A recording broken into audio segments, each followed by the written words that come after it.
తాకట్లో ఉన్న మీ బంగారాన్ని విడిపించి ఆ రోజు ఆన్లైన్ రేటుకి కొంటాం. Sharma gold company. నమస్తే, వెల్కమ్ టు సుమన్ టీవీ. నేను పద్మిని. ప్రస్తుతంతో పాటు ప్రముఖ పంచాంగకర్త, వాస్తు జ్యోతిష పండితులు, హస్త సాముద్రిక నిపుణులు మేడికొండూరు విశ్వనాథ్ ప్రసాద్ గారు మనతో పాటు ఉన్నారు. మాట్లాడదాం. సార్ నమస్తే. సార్ నమస్కారం. మిథున రాశికి సంబంధించి 2026వ సంవత్సరం ఎలా ఉండబోతోంది మిథున రాశి వారికి అనేది ఖచ్చితంగా తెలుసుకోవాలనుకుంటున్నాం. అలాగే వీళ్ళు ఏ విషయాల్లో జాగ్రత్తలు తీసుకోవాలి, ఎటువంటి పరిహార మార్గాల్ని అనుసరించాలి, ఇవన్నీ ఒక్కసారి మీ ద్వారా సార్. మిథున్ రాశి వారికి ఈ సంవత్సరం ప్రభావితం చేసే గ్రహస్థితి లగ్నంలో గురువు ఉండటం, ఆ తదుపరి కర్కాటకంలో గురు సంచారం, సింహరాశిలో గురు సంచారం, దశమ భావంలో శని ప్లేస్ చేయబడి ఉండటం, తదుపరి లగ్నం నుంచి తృతీయంలో కేతువు ప్లేస్ చేయబడి ఉండటం, ఇవి ప్రభావితం చేసే ముఖ్యమైన అంశాలు. వీరికి గతంలో ఏర్పడిన కుటుంబపరమైన మానసిక ఒత్తిడి లేదా కుటుంబ సభ్యుల నుంచి వచ్చిన విపరీతమైన వ్యాఖ్యలు, వీటి ద్వారా ఏర్పడిన ఇబ్బందికర సన్నివేశాల నుంచి ఈ సంవత్సరం వీరికి ఉపశమనం కలుగుతుంది. ముఖ్యంగా మార్చి తదుపరి నుండి, ముఖ్యంగా వీరికి మీనరాశిలోకి కుజుడు ప్రవేశించిన తదుపరి నుండి, అంటే 2/4/2026 ఆ ప్రాంతం తదుపరి నుండి వారి గతంలో ఏర్పడిన కుటుంబపరమైన చిక్కు సమస్యలు లేదా కుటుంబంలో వయసులో పెద్దవారి ఆరోగ్యపరమైన విషయాల గురించి వాళ్ళు ఏర్పరచుకున్న ఒత్తిడి నుంచి బయటపడతారు. వృత్తిపరమైన విషయాలలో ఈ సంవత్సరం ఈ రాశి వారికి చాలా అనుకూలంగా ఉంటుంది. ముఖ్యంగా వారికి వైద్య రంగానికి సంబంధించి మెడికల్, పారామెడికల్ ఇటువంటి రంగాలకు సంబంధించిన వారికి చాలా అనుకూలమైన గుర్తింపు ఇటువంటివన్నీ లభిస్తాయి. ఆర్థికపరమైన అనుకూలతలు ఉంటుంది. కానీ ఇదే సమయంలో ఈ రియల్ ఎస్టేట్ రంగానికి సంబంధించి కానీ లేదా బిల్డింగ్ కన్స్ట్రక్షన్ రంగానికి సంబంధించి కానీ ఇన్వెస్ట్ చేస్తున్నవారు లేదా ఆయా వ్యాపార విషయాలలో ఉన్నవారు, ఆదాయ మార్గాలు వాటి ద్వారా పొందుతున్నవారు ఈ సంవత్సరం 31/10/2026 నుంచి 13/12/2026 మధ్య కాలంలో న్యాయ చట్టపరమైన సమస్యలను ఎదుర్కొనే అవకాశాలు ఉంటాయి. విద్యార్థులకు ఈ సంవత్సరం చాలా అనుకూలంగా ఉంటుందని చెప్పవచ్చు.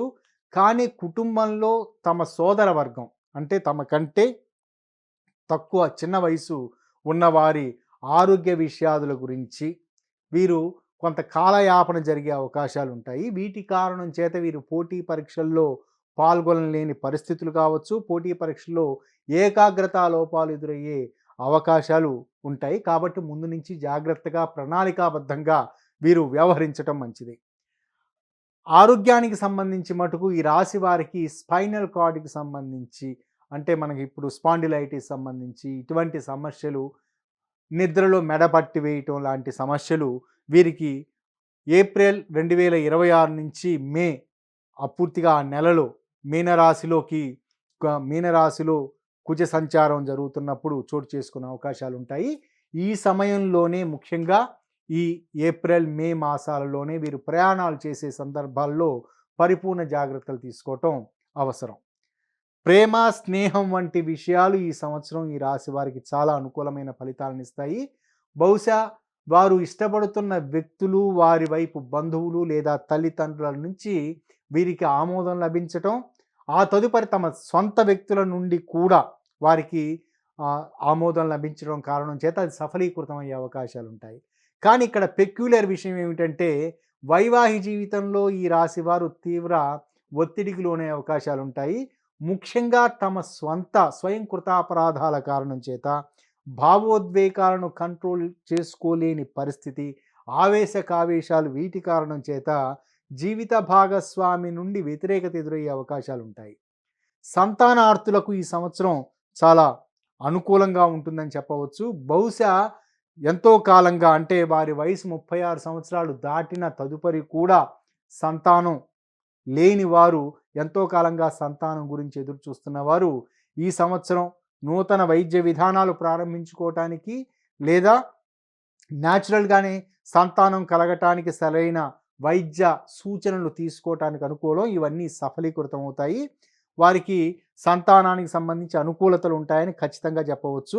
వారు కుదిరినప్పుడు పుత్రగణపతి వ్రతాన్ని ఒకసారి ఈ సంవత్సరం ఈ దగ్గరలోనే ఎప్పుడైనా పుత్రగణపతి వ్రతాన్ని ఇంట్లో చేయించుకున్నప్పుడు అనుకూలమైన ఫలితాలు ఉంటాయి. ఇక అప్పులు పొందటం, అప్పులు తీర్చటం ఇటువంటి విషయాల్లో ఈ రాశివారు పొరపాట్లు చేసే అవకాశాలు ఉంటాయి. ముఖ్యంగా ఆర్థికపరమైన విషయాల్లో బ్యాంకు లావాదేవీలకు సంబంధించి వీరు కొంత ఇబ్బందికర సన్నివేశాలు ఎదుర్కొనే అవకాశాలు ఉంటాయి. సాధ్యమైనంత వరకు వీరు ఆగస్టు 2026 పూర్తయ్యేంత వరకు క్రొత్త అప్పులు ఏవీ చేయకుండా ఉండటం మంచిది. బహుశా గృహ నిర్మాణానికి, కొనుగోలుకి సంబంధించి అప్పులు కూడా ఆగస్టు తదుపరి నుండి వారు ప్రయత్నాలు చేసుకున్నప్పుడు అనుకూలమైన ఫలితాలు ఉంటాయి. ఈ రాశి స్త్రీలకు సంబంధించి ముఖ్యంగా ఎంతో కాలంగా ఋతు సంబంధిత సమస్యలతోటి బాధపడుతున్న వారు, లేదా పీసీఓఎస్ సమస్యలు ఇటువంటివి ఎదుర్కొంటున్న వారికి ఈ సంవత్సరం కొంత అనుకూలమైన ఫలితాలు, ఆల్టర్నేటివ్ మెడిసిన్ వాడటం వలన వారికి అనుకూలించే పరిస్థితులు ఉంటాయని చెప్పవచ్చు.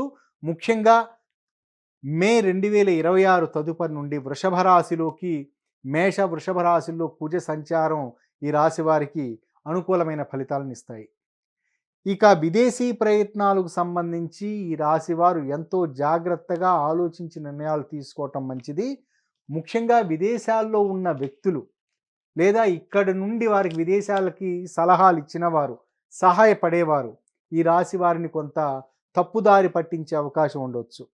అంటే ముఖ్యంగా కొన్ని సన్నివేశాల్లో మనం చూస్తూ ఉంటాం, విదేశాల్లో మీకు ఉపాధి అవకాశం ఇప్పిస్తామని చెప్పి డబ్బులు తీసుకోవటం, వారు మోసపోవటం లాంటి ఇటువంటి మోసపూరిత పరిస్థితులు వీరు ఎదుర్కొనే అవకాశాలు ఉంటాయి.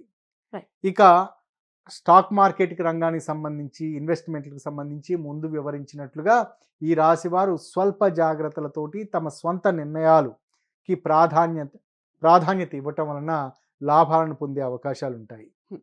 మరి ఈ సంవత్సరం అంతా కూడా వీరికి చాలా సానుకూల ఫలితాలు ఉండటం కోసం ఎటువంటి పరిహార మార్గాల్ని అనుసరించండి? ఈ సంవత్సరం ఖచ్చితంగా వీరికి అనుకూలంగా ఉంటుంది.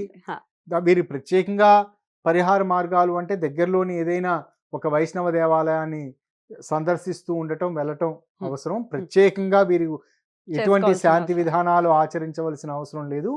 ఈ రాశి వారికి ఈ సంవత్సరం చాలా అనుకూలంగా ఉంటుంది.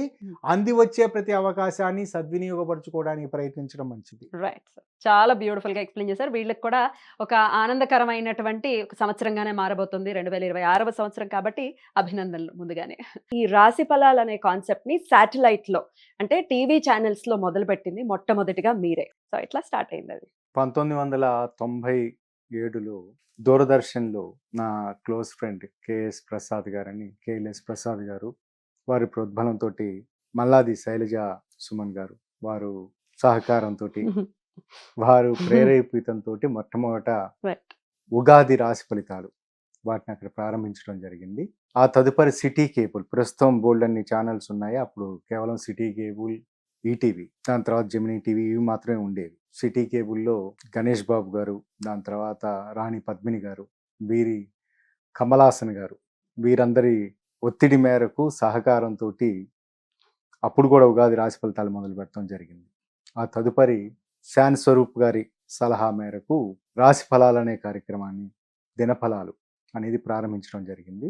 ఆ తదుపరి విస్సా టీవీ, దాని తర్వాత నగేష్ గారి సహకారం, ఆయన కోరిక మేరకు స్నేహ టీవీ, అది అమెరికాలో ఇదే వచ్చే పబ్లిష్ అయ్యేది, ఆ టీవీలో దినఫలాలు ప్రారంభించడం జరిగింది. ఆ తదుపరి ఇంచుమించు 99, 2000 ఆ ప్రాంతంలో అప్పుడున్న తేజ టీవీలో దినఫలాలు మొట్టమొదటిసారిగా ప్రారంభించడం.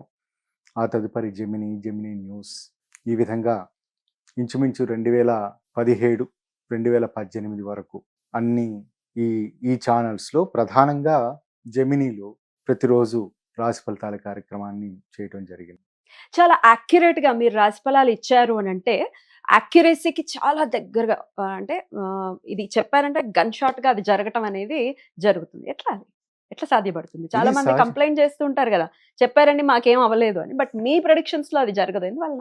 సహజంగా 100% పర్ఫెక్షన్ తోటి 100% ఖచ్చితంగా ఇలానే జరుగుతుందని రాశి ఫలితాలలో చెప్పడం అనేది ఎవరికీ సాధ్యం కాదు. ఎందుకంటే వారి స్వంత జాతకాన్ని కూడా పరిగణలో తీసుకోవాలి. రాశి ఫలాలు చెప్పడం అనేది కేవలం చంద్రునికి సంబంధించి, చంద్ర రాశికి సంబంధించి మాత్రమే బేస్ చేసుకొని చెప్పటం. ఇంకా మిగతా గ్రహాలు వాళ్ళు ఒరిజినల్గా వాళ్ళ జాతకంలో ఉన్న గ్రహస్థితులు, వీటి ప్రభావాన్ని మనం పరిగణలో తీసుకోకుండా మీకు ఈ రోజు ఇలా జరుగుతుంది, ఈ నెల ఇలా జరుగుతుంది అని చెప్పటం అనేది కేవలం ఒక 30-40% వరకు సెట్ అయ్యే Accuracy. అవకాశం ఉంటుంది.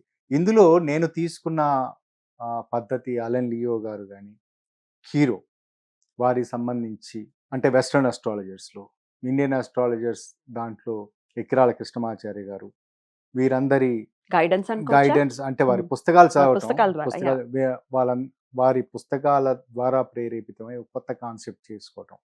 అందులో ఏమిటంటే వేధలు, ముఖ్యంగా ఒక్కొక్క చూసుకుంటే. నక్షత్రానికి మ్మ్. ఒక్కొక్క రోజు ఒక్కో రకమైన వేధ వస్తూ ఉంటుంది. దాని తర్వాత గ్రహాల మధ్య ఏర్పడే ఆస్పెక్ట్స్, కంజంక్షన్ కావచ్చు, స్క్వేర్ కావచ్చు, ట్రైన్ ఆస్పెక్ట్, ఈ విధంగా 2 గ్రహాల మధ్య ఏర్పడే గ్రహ దృష్టులు అవి ఆ రాశుల మీద ఎలా ప్రభావం చూపిస్తూ ఉంటాయి.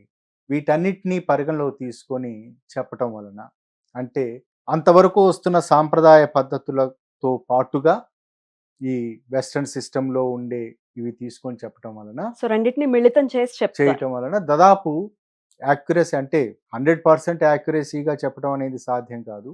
దాదాపు దగ్గరగా ఉండే విధంగా వారు జాగ్రత్తలు తీసుకోవటానికి ఆరోగ్య సంబంధిత విషయాలు, కుటుంబపరమైన సంబంధిత విషయాలు, ఇన్వెస్ట్మెంట్ విషయాలు. స్టాక్ మార్కెట్కి సంబంధించి, ఇన్వెస్ట్మెంట్కి సంబంధించి ఇటువంటి విషయాలలో డీపెస్ట్ అనాలిసిస్ చేయటం వలన కొంత ఉపయోగకరంగా ఉంటుంది. సో ఆ విధంగా ఆ కాన్సెప్ట్తో మీరు స్టార్ట్ చేశారు. రాశి ఫలాలు అనేది ఇప్పుడు ఇంతలాగా వచ్చేసాయి, అంటే చెప్తూనే ఉన్నారు ఎవరు ప్రాక్టీస్ని రీత్యా వాళ్ళు. సో అసలు స్టార్ట్ చేసిందే వారు. సో చాలా రోజుల గ్యాప్ తర్వాత మళ్ళీ మన కోసం ఈ రాశి ఫలాలను అందిస్తున్నారు. ఖచ్చితంగా చక్కటి యాక్యురేట్గా ప్రెడిక్షన్స్ అందించేది ఖచ్చితంగా ఉంటుంది. రాసి పెట్టుకోండి, ఇది రాశి ఫలాలని రాసి పెట్టుకోండి. రైట్, ఇక నెక్స్ట్ వీడియోలో కర్కాటక రాశి గురించి తెలుసుకుందాం. Thank you so very much sir. నమస్తే. నమస్కారం.